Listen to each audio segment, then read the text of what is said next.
بسم الله والصلاة والسلام على رسول الله عليه أفضل الصلاة والسلام. خوتي خياتي، مرحبا بكم في مطبخ إسحاق للحلويات والطبخ. اليوم البنات كما راكم تشوفوا جيتكم بوصفة خفيفة ظريفة بدون بيض، راح تتحصلوا على أروع حلوة.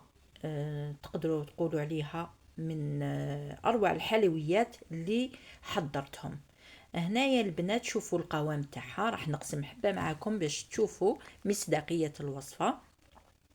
راح تجي من أروع ما يكون، خفيفة البنات، والبنة ما نحكي لكمش، مقادير يعني بسيطة جدا. ما راحش تكلفكم بزاف. وشوفوا لي تجي هشيشة، تجي تحفة ما شاء الله. راي يلا البنات، قبل ما نبداو الوصفة فقط البنات، ديروا لي هذاك الجام الخفيف الظريف الزين كيما نتوما البنات. واللي مازال ما ابوناتش القناه نقولها حبيبتي ابوني القناه وفعلي الجرس ليصلك كل جديد مني. بدون اطاله كما راكم تشوفوا هنايا البنات، راح نبداو في الوصفه تاع هذه الحلوه الرائعه والمميزه. يلا البنات نبداو، يلا نبداو بسم الله على بركة الله. راح نبدا في المقادير. هنا البنات جبت الغيسيبيون تاعي، درت 250 غرام تاع لا مارغارين تكون طرية بدرجة حرارة المطبخ. عندي 4 مغارف تاع سكر ناعم، كاس تاع كاوكاو يكون مرحي ومحمص البنات. هنايا البنات انا يديت حوالي 200 غرام تاع كاوكاو، حمصته، نحيت الرطب، عمرت كاس درته في العجينه، والخشين هذاك من بعد تشوفوا واش راح نديروا به. هنايا البنات درت ملعقه تاع كاكاو، زوج مغارف كبار تاع عسل، ونبدا نلم بالفارينه. درت الكاس الاول تاع الفارينه مع ملعقه صغيره تاع خميره حلويات، وهنا راح نضيف الكاس الثاني حتى تلملي العجينه تاعي البنات. هنا الفارينه البنات ما نقدرش نعطيكم يعني بالضبط، كاين فارينه اللي تشرب وكاين فارينه اللي ما تشربش، على حساب نوع الفارينه اللي استعملتوها. انا هنايا خدات لي زوج كيسان بالضبط البنات تاع فارينه. لميت عجينتي البنات، وهذا ما فيها العجينه تاعي، خفيفه ظريفه وفي وقت قصير رايحين تحضروها. بعدها وزنتها البنات 30 غرام، وجبت المول هذا تاعي. انتم استعملوا اي مول البنات، الشرط يكون فيه ثقب في الوسط او حفرة في الوسط باش من بعد راح نزينوها. هذا ما كان. جبت هذاك الكاوكاو اللي كنت خليته، اللي قلت لكم خلوه خشين، من بعد راح نقول لكم واش ديروا به.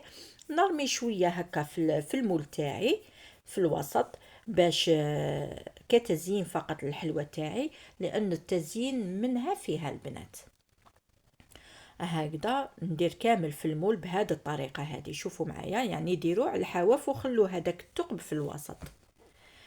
من بعد نجيب الكرة اللي كنت وزنتها 30 غرام تاع العجينه تاعي، وندير هكا من الفوق فقط، نرمدها في الكاوكاو الخشين هذا، ونحطها في المول وراح نضغطها. شفتوا الحلوة تاعي ما تكلف ما تاخد وقت ما والو البنات، ورايحين تتحصلوا على حلوة من أروع ما يكون، بنة وشكل، ويعني ما عندي ما نقولكم. حطوها لضيافكم وحبابكم وما تخافوش، وكاع رايحين يسقسوكم واش فيها الحلوة هذه. نكمل انا كامل البنات الكميه تاعي. درت المول تاعي في السنيوه باش تجيني يعني سهله. هكذا. من بعد مانيش راح نطهيها ونطيبها على من تحت البنات، راح نقلب المول بهذه الطريقه ونديرها مباشره في الفرن. الفرن كنت سخنته على 180 درجه، من بعد نقصوله 160 وخلوها تطيب. هنا شوفوا بعد ما طابت لي، شوفوا هذاك الشكل اللي تحصلت عليه، هذاك الكاوكاو اللي كنت درته في المول زاد لها يعني زين وهمه. هكذا البنات.